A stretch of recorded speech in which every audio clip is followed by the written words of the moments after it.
पुण्यातल्या विधान भवनामध्ये पंढरपूरच्या वाटेवरती चालणाऱ्या वारकऱ्यांसाठी निर्मल वारी जी आहे तर राज्य शासनाच्या वतीने उपक्रम जो आहे तो सुरू केला जातो। आपण पाहतोय की मंत्री गिरीश महाजन यांच्या हस्ते उद्घाटन झालेलं आहे। काही लाख वारकरी आजपासून पंढरपूरची वाट चालणार आहेत। कशी सगळी व्यवस्था राज्य सरकारची? अतिशय सुंदर अशी व्यवस्था। मला वाटतं की यावर्षी अतिशय चांगला पाऊस झालेला आहे, दमदार त्याची सुरुवात झालेली आहे, पेरण्यासुद्धा चांगल्या झालेल्या आहेत। सोलापूरमध्ये मागच्या वर्षी फक्त 5% पेरण्या झाल्या होत्या यावेळेपर्यंत, यावेळेला 85%च्या वर पेरण्या या ठिकाणी झालेल्या आहेत। आणि म्हणून मला असं वाटतं की यावर्षी वारी ही अतिशय सुरक्षित व्हावी, ही सुंदर व्हावी, ही हरित व्हावी आणि आरोग्यदायी व्हावी असा प्रयत्न आमचा या ठिकाणी चाललेला आहे। आणि म्हणून गेल्या वेळेपेक्षा दुप्पट अडीचपट खर्च अधिक जास्त व्यवस्थेवर आम्ही या ठिकाणी करतो। मग शौचालयाची व्यवस्था आहे, वारकऱ्यांना दिलं जाणार आहे, त्याच्यामध्ये काय काय? शौचालयाची व्यवस्था आहे, स्नानगृहाची व्यवस्था आहे, चेंजिंग रूम आहेत महिलांसाठी त्याची व्यवस्था केलेली आहे, पाण्याची व्यवस्था केलेल्या आहेत, सगळ्या व्यवस्था। राहण्याचे जे तळ आहेत तिथे आधी खर्च आम्ही केलेला आहे, ग्रामपंचायतींना निधी आम्ही आधीच देऊन टाकलेला आहे। आणि म्हणून सर्व पद्धतीने कुठेही कमी पडणार नाही कुठल्या वारकऱ्यांसाठी अशी व्यवस्था यावेळेला स्वतः मुख्यमंत्री महोदय लक्ष घालत आहेत, उपमुख्यमंत्री महोदयसुद्धा दोन्ही या ठिकाणी लक्ष घालून आहेत।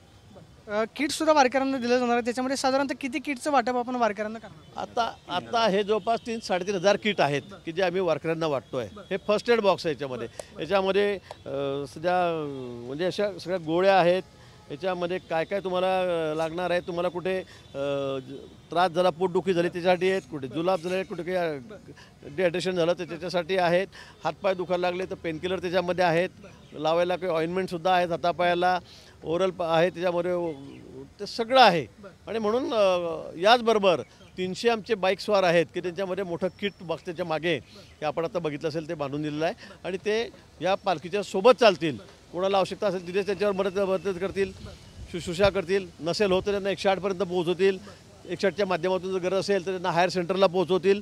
प्रत्येक वारकऱ्याची काळजी आम्ही घेतलेली आहे आणि प्रत्येक वारकऱ्याचा विमासुद्धा सरकारने यावेळी उतरवलेला आहे। खरं तर यावर्षी सरकारने निर्णय घेतला की दिंड्यांना 20,000 रुपये अनुदान दिलं गेलं, मात्र त्यावरती बरीच टीका झाली की त्याचं म्हणजे की वारकऱ्यांना विकत घेण्याचा प्रयत्न झाला, त्यांना काय? मला वाटतं आता टीका टिप्पणीवर बोलू नये, काही लोक आहेत ते बोलत आहेत, आमची काही राजकीय मंडळी आहेत त्यांना जास्त पोटदुखी झालेली आहे, त्यामुळे मला वाटतं आता दिवस चांगला आहे। अतिशय पंढरीच्या दिशेने सगळ्या वारकरी निघालेले आहेत, विठुराच्या दर्शनाने आकर्षलेले आहेत, आतुरलेले आहेत, त्यामुळे मला असं वाटतं की आता असं निगेटिव्ह आपण बोलू नये। पांडुरंगाकडे काय मागणं आहे, काय साकडं घातलं? पांडुरंगाकडे हेच मागणं आहे की बाबा पावसाची सुरुवात चांगली झालेली आहे, पेरण्या चांगल्या झालेल्या आहेत, पुढेही चांगला पाऊस पडू दे, दुष्काळाचं सावट येऊ देऊ नको, अतिवृष्टी येऊ देऊ नको, शेतकऱ्यांना कष्टकऱ्यांना चांगल्या सुखीचे दिवस होते, त्यांना सुखी संपन्न ठेव। आषाढी वारीला मुख्यमंत्री पूजा करतात, यावर्षी एकनाथ शिंदे करतायत, विधानसभा निवडणुका होतील, पुढच्या आषाढी वारीची पूजा कोण करेल, महायुतीचा मुख्यमंत्री की देवेंद्र फडणवीस? मी भविष्यकार नाही आहे, मी काही राष्ट्रीय नंबर नाही आहे, मी ते सांगू शकणार नाही, पण निश्चित महायुतीच्या माध्यमातूनच ही पूजा होईल, आमचेच मुख्यमंत्री त्या ठिकाणी पूजा करतील। आपण पाहतोय की या वारीचं उद्घाटन जे आहे ते मंत्री गिरीश महाजन यांच्या हस्ते या ठिकाणी करण्यात आलेलं आहे आणि आजपासून निर्मल वारी जी आहे ती खरं तर पंढरपूरच्या वाटेवरती ग्रामविकास विभागाकडून सुरू केली जाते। मंत्री गिरीश महाजन यांच्या हस्ते उपक्रमाचं उद्घाटन करण्यात आलं। कॅमेरा पर्सन तुषार नंदारोशी, मी प्रदीप कापसे, TV9 मराठी, पुणे।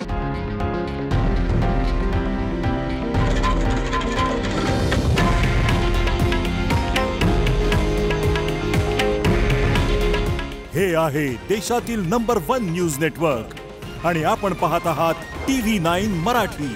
काळजी तुमची, हित महाराष्ट्राचं।